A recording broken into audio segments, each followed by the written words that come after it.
അതിലേക്ക് നമുക്ക് എത്താൻ സാധിക്കുകയുള്ളൂ. അപ്പോൾ നമ്മൾ പറഞ്ഞു വന്നപ്പോൾ ഊർജ കേന്ദ്രീകരണത്തിന് വേണ്ടി, സ്പിരിച്വാലിറ്റിക്ക് വേണ്ടി നമ്മൾ മർമ്മത്തെ ഉപയോഗിക്കുന്നു. ഞാനൊരു ഉദാഹരണമാണ് തിലസക്കാലം. തിലസം കാലം എന്ന് പറയുന്നത് നെറ്റിയുടെ മധ്യത്തിലാണ്, നമ്മളെല്ലാം കുറി തൊടുന്ന സ്ഥലത്താണ്. അപ്പം ഈ തിലസക്കാലത്തിൽ ഈ മർമ്മത്തിൻ്റെ ബാഹ്യമായി കാണുന്ന ഈ മർമ്മത്തിൻ്റെ ഒരു ആവരണം, ഒരു വാതിൽ മാത്രമാണ്.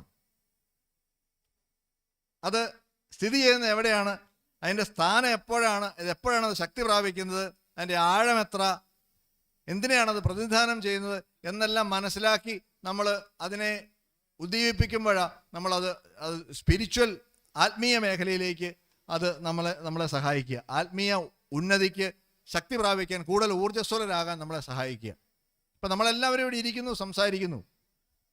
ഒരാൾ സംസാരിക്കുന്നു, നിങ്ങളെല്ലാം കേൾക്കുന്നു. നിസ്സാര ഉദാഹരണത്തിൽ ചോദിച്ചാൽ എന്തുകൊണ്ടാണ് നമ്മളെല്ലാം ഇവിടെ ഇരിക്കുന്നത്, അല്ലെങ്കിൽ നമ്മളിങ്ങനെ സംസാരിക്കുന്നത്? എൻ്റെ കാരണം എന്താ നമ്മളിവിടെ ഇരിക്കുകയും സംസാരിക്കുകയൊക്കെ ചെയ്യുന്നത്? നമ്മൾ എന്തുകൊണ്ടാണ് ഇവിടെ ഇരിക്കുകയും സംസാരിക്കുകയും ഒക്കെ ചെയ്യുന്നത്? ആർക്കെങ്കിലും ഒന്ന് പറയാമോ? അതിൻ്റെ അടിസ്ഥാനം എന്താ? പല ഉത്തരങ്ങളും മനസ്സിൽ വരുന്നുണ്ടായിരിക്കും, പക്ഷെ അതൊന്നുമല്ല ഉത്തരം. നമുക്ക് ജീവനുള്ളതുകൊണ്ടാണ്, നമ്മൾ ജീവിച്ചിരിക്കുന്നതുകൊണ്ടാണ്. അല്ലെങ്കിൽ നമ്മൾ ജഡമായിരുന്നു. ഈ ജീവൻ്റെ ആധാരം എന്താണ്? ജീവൻ്റെ അടിസ്ഥാനം എന്താണ്? എന്താണ് ജീവൻ്റെ അടിസ്ഥാനം? ആത്മാവാണെന്ന് പറയും, മറ്റു പലതുമാണെന്ന് പറയും. ആയിക്കോട്ടെ, ഇതിനൊന്നും നമുക്ക് തർക്കമില്ല. നമ്മളിൽ ഊർജം കൂടിയുള്ളതുകൊണ്ടാണ് നമുക്ക് ജീവനുള്ളത്, അല്ലെങ്കിൽ നമ്മളെ ജഡമാ, അല്ലേ? ആണല്ലോ. അപ്പം ഈ ഊർജം എന്താണ്?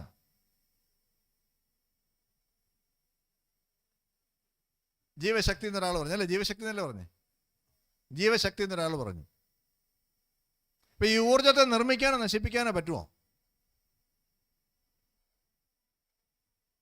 എനർജിയുടെ ഡെഫിനിഷൻ എന്താ പറയുന്നത്? Energy which cannot be made or which cannot be destroyed and it can be seen in any form എന്നാ. ചെടിയെ നോക്കുമ്പോൾ ചെടിക്ക് ഊർജ്ജം, ചെടിക്ക് ജീവനുണ്ട്. ചെടിയായിട്ട് വരും, ലൈറ്റ് വരുമ്പോൾ ലൈറ്റായിട്ട് വരും, ഫാനിൽ വരുമ്പോൾ ഫാനായിട്ട് വരും, നമ്മൾ വരുമ്പോൾ നമ്മളായിട്ട് വരും, മൃഗത്തിൽ വരുമ്പോൾ മൃഗമായിട്ട് വരും. അത് നശിപ്പിക്കാനോ നിർമ്മിക്കാനോ പറ്റത്തില്ല. അതാണ് ഋഗ്വേദത്തിൻ്റെ ആദ്യ മന്ത്രം പറയുന്നത്. എന്താ എല്ലാവർക്കും അറിയാം? ഓം പൂർണ്ണമദം പൂർണ്ണമിദം പൂർണ്ണാത് പൂർണ്ണമുദച്ഛതേ. അപ്പോൾ ഈ ഊർജ്ജത്തെ സ്വലമാക്കിയാൽ, ജ്വലിപ്പിക്കാൻ സാധിച്ചാൽ, അത് ഫിസിക്കലി, മെൻ്റലി ആൻഡ് സ്പിരിച്വലി ജ്വലിപ്പിക്കാൻ സാധിച്ചാൽ നമ്മൾ ഊർജ്ജസ്വലരായി മാറും. നമ്മൾ അതിമാനുഷ്യരാകും. ഒരാൾക്ക് ചെയ്യാൻ പറ്റുന്ന, 10 പേർക്ക് ചെയ്യാൻ പറ്റുന്ന പ്രവൃത്തി ഒരാൾക്ക് ചെയ്യാൻ പറ്റുമ്പോൾ നമ്മൾ അതിമാനുഷ്യനാണ്. 100 പേർക്ക് ചെയ്യാൻ പറ്റുന്ന പ്രവൃത്തി ഒരാൾ ചെയ്യുമ്പോൾ അത് കുറച്ചുകൂടെ അതിമാനുഷ്യനാണ്. ഇങ്ങനെ ശരീരത്തെ, ആരോഗ്യത്തെ സംരക്ഷിച്ചാൽ മാത്രമേ ഈ കാര്യങ്ങളെല്ലാം സാധിക്കുകയുള്ളൂ. അതിന് വേണ്ടത് ആദ്യം ശരീരത്ത് കൃത്യമായ ചംക്രമണം നടക്കണം, ഊർജ്ജപ്രവാഹം കൃത്യമാകണം. ആ ഊർജ്ജപ്രവാഹം കൃത്യമാകണമെങ്കിൽ ഞാൻ ആദ്യം പറഞ്ഞ ആൻറ്റി ഏജിങ് മെഡിസിൻ നിങ്ങൾ ഇന്ന് തന്നെ കഴിച്ചു തുടങ്ങണം. ഏതാണ്? വ്യായാമം ചെയ്യണം. അതോടൊപ്പം അകത്തേക്ക് പോകുന്ന സാധനങ്ങൾ. പഥ്യം എന്ന വാക്കിൻ്റെ യഥാർത്ഥ അർത്ഥം ഒന്ന് പറയാമോ? വൈദ്യന്മാരോടല്ല ചോദ്യം. പഥ്യം എന്ന് പറഞ്ഞാൽ എന്താണ്? കേട്ടില്ല? ഒഴിവാക്കേണ്ടത്. യെസ്, തെറ്റില്ല. ഒഴിവാക്കേണ്ടതെന്നാണോ? വേറെ എന്തെങ്കിലും പറയാനുണ്ടോ ആർക്കെങ്കിലും? ഇപ്പോൾ ഉദാഹരണം, ഒരു നിസ്സാര ഉദാഹരണം. ഒരു പുരുഷനും ഒരു സ്ത്രീയും നല്ല ചെറിയ പിള്ളേരാ, പുതിയ നവവധു വരന്മാരാ.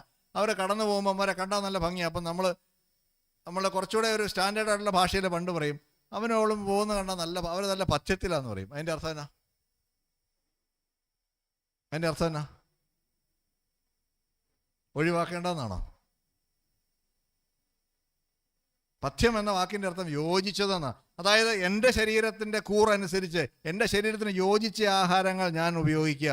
നിങ്ങൾ ഓരോരുത്തരുടെയും ശരീരത്തിൻ്റെ കൂറനുസരിച്ച് നിങ്ങളുടെ ശരീരത്തിന് യോജിച്ച ആഹാരങ്ങൾ നിങ്ങൾ ഉപയോഗിക്കുക. അപ്പോൾ നിങ്ങളുടെ വേഗങ്ങളെല്ലാം കറക്റ്റായിരിക്കും, ദഹനം കറക്റ്റായിരിക്കും, എക്സ്ക്രീഷൻ കറക്റ്റായിരിക്കും. അപ്പോൾ നിങ്ങൾ കുറച്ചും കൂടെ ആരോഗ്യമുള്ളവരാകും. ആ കൂട്ടത്തിൽ നിങ്ങൾ വ്യായാമം ചെയ്യുകയും നല്ല ചിന്തകളെ നിങ്ങളുടെ ഉള്ളിലേക്ക് കൊണ്ടുവരികയും ചെയ്യുമ്പോൾ നിങ്ങൾ ഊർജ്ജസ്വലരാകും. ആ ഊർജ്ജസ്വലത നിങ്ങളിൽ ഉണ്ടാവണമെങ്കിൽ ശരീരത്തിൻ്റെ എല്ലാ ഭാഗത്തും കൃത്യമായ എനർജി സർക്കുലേഷൻ ഉണ്ടാവണം. ആ എനർജി സർക്കുലേഷൻ ഉണ്ടാക്കുന്ന പ്രോസസ്സ്, ഉണ്ടാക്കാൻ നിങ്ങളിൽ കുറഞ്ഞുപോയ എനർജി സർക്കുലേഷനെ പുനരുജ്ജീവിപ്പിക്കാൻ, ഉണ്ടാക്കാൻ സഹായിക്കുന്ന പ്രോസസ്സാണ് മർമ്മ ചികിത്സ എന്ന് പറയുന്നത്. അതുകൊണ്ട് ക്ഷമാപൂർവ്വം കേട്ടിരുന്ന, ഇത്രയും ക്ലാസ്സുകളെല്ലാം ഇവിടെ കേട്ട് ക്ഷമാപൂർവ്വം കേട്ടിരുന്ന നിങ്ങൾ ഓരോരുത്തർക്കും നന്ദി പറയുന്നു. ഇവിടെ പ്രത്യേകിച്ച്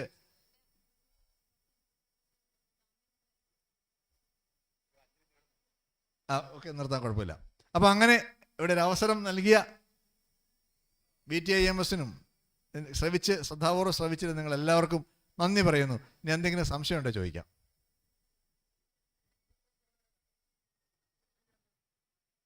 അക്യുപഞ്ചർ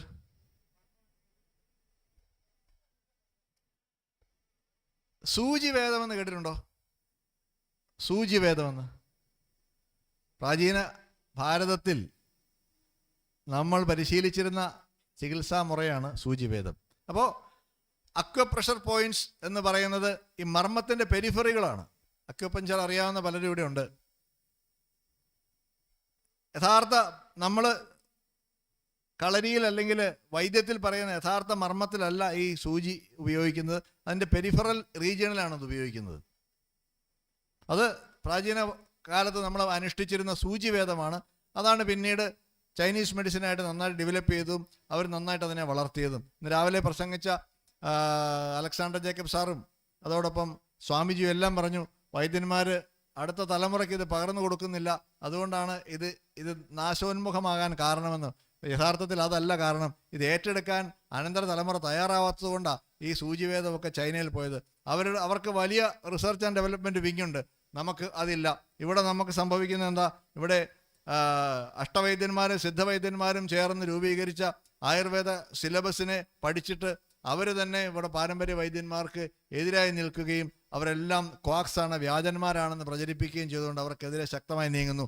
അതുകൊണ്ട് തന്നെ ഈ തലമുറകളോടുകൂടി ഈ വിജ്ഞാനം അപ്രത്യക്ഷമാകുക. അങ്ങനെ അപ്രത്യക്ഷമാകുമ്പോഴാണ് ഇപ്പോൾ നമ്മൾ ഇവിടെ കേട്ടല്ലോ, അലക്സാണ്ടർ ജേക്കബ് സാറാണ് പറഞ്ഞത്, കാണി വംശത്തിൻ്റെ ഒരു മരുന്നിൻ്റെ പേറ്റന്റ് അമേരിക്ക മിക്കവാറും കൊണ്ടുപോകുമെന്ന്.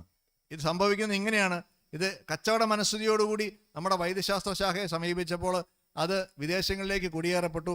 അല്ലെങ്കിൽ അതിബുദ്ധിമാന്മാരായ ആളുകൾ നമ്മളിൽ നിന്ന് ഇത് പറിച്ചു കൊണ്ടുപോയി അവർ അവിടെ പര്യവേഷണങ്ങൾ നടത്തി അതിനെ വികസിപ്പിച്ചു. ഏറ്റവും കൂടുതൽ സംസ്കൃതം ഉപയോഗിക്കുന്ന രാജ്യം ഏതാണ്? ജർമ്മനിയാണ്. എന്ന് പറഞ്ഞ പോലെ തന്നെയാണ് സൂചിവേദത്തിന് അല്ലെങ്കിൽ അക്യുപഞ്ചറിന് സംഭവിച്ചത്. അതോടൊപ്പം തന്നെ അക്യുപ്രഷർ തെറാപ്പി ഉണ്ട്. അത് നമ്മുടെ മർമ്മ ചികിത്സയുമായിട്ട് വളരെയേറെ സാമ്യമുണ്ട്, അല്ലെങ്കിൽ മർമ്മ ചികിത്സ തന്നെയാണ്. ഇന്ന് വിദേശ രാജ്യങ്ങളെല്ലാം നമ്മൾ കാണുന്നു, യൂട്യൂബിലെല്ലാം കാണുന്നു കെയറോ പ്രാക്ടീസ് എന്ന് പറഞ്ഞൊരു സാധനം. പലരും ബസ് സ്റ്റാൻഡിലും റെയിൽവേ സ്റ്റേഷനിലും ഒക്കെ കിടത്തിയ ആളുകളുടെ സന്ധികളെ ക്രാക്ക് ചെയ്യുന്നതും കറക്റ്റ് ചെയ്യുന്നതും ഒക്കെ കാണുന്ന പല വീഡിയോസ് നിങ്ങൾ ഒരു പക്ഷേ കണ്ടിട്ടുണ്ടോ? എന്താണത്? അതാണ് മർമ്മ അടങ്കൽ പ്രയോഗം. ഒരു കാലത്ത് ഇവിടുത്തെ ആചാര്യന്മാർ വളരെ മനോഹരമായി ചെയ്തിരുന്നതാണ്. 504 അടങ്കലുകൾ ഉണ്ട് എന്ന് സുരേഷ് സാറ് പറഞ്ഞായിരുന്നു. നിങ്ങൾ കേട്ടോന്ന് എനിക്കറിയത്തില്ല. 504 അടങ്കൽ പ്രയോഗങ്ങൾ ഉണ്ടെന്നാണ് പറയപ്പെടുന്നത്. അതിൽ കൂടുതൽ ഒരുപക്ഷെ ഉണ്ടാവാം. അപ്പോൾ അത് അക്യുപ്രഷർ തെറാപ്പിയും അതോടൊപ്പം ഇന്ന് കാണുന്ന കെയറോ പ്രാക്ടീസും എല്ലാം നമ്മളിൽ നിന്ന് കടം കൊണ്ട സാധനങ്ങൾ തന്നെയാണ്. അതിവിടെ വളരെ സമ്പുഷ്ടമായി അനുഷ്ഠിച്ചിരുന്ന ഒരു സംഗതി തന്നെയാണ് എന്നാണ് നമ്മൾ മനസ്സിലാക്കുന്നത്. ഉത്തരം ക്ലിയറായെന്ന് വിചാരിക്കുന്നു.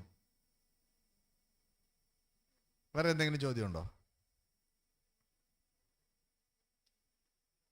പറയാമോ?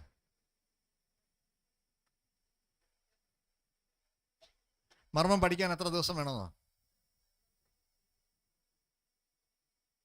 സാർ എന്ത് ചെയ്യുന്നു?